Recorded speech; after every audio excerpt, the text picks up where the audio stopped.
ব্রাহ্মণবাড়িয়ার বিজয়নগর উপজেলায় নিয়োগ বিধি বাস্তবায়ন, পদোন্নতি ও বেতন গ্রেড উন্নয়ন সহ বিভিন্ন দাবিতে কর্মবিরতি পালন করছেন পরিবার পরিকল্পনা অধিদপ্তরের কর্মীরা।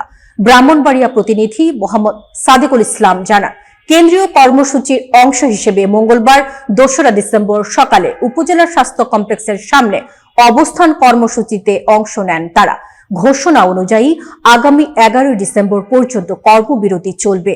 একই সঙ্গে পরিবার পরিকল্পনা সেবা ও প্রচার সপ্তাহ বর্জনের ঘোষণায় সাধারণ সেবাগ্রহীতারা ভোগান্তিতে পড়েছেন।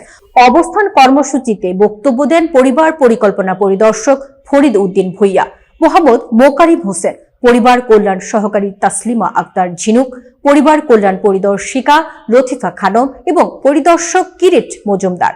বক্তারা জানান, সারা দেশে প্রায় ৩৩,৭১০ জন কর্মী দম্পতি নিবন্ধন, বাড়ি বাড়ি স্বাস্থ্যসেবা, প্রসূতি সেবা, কিশোর কিশোরীদের প্রজনন স্বাস্থ্য, পুষ্টি ও টিকাদান সহ গুরুত্বপূর্ণ কার্যক্রম পরিচালনা করে আসছেন।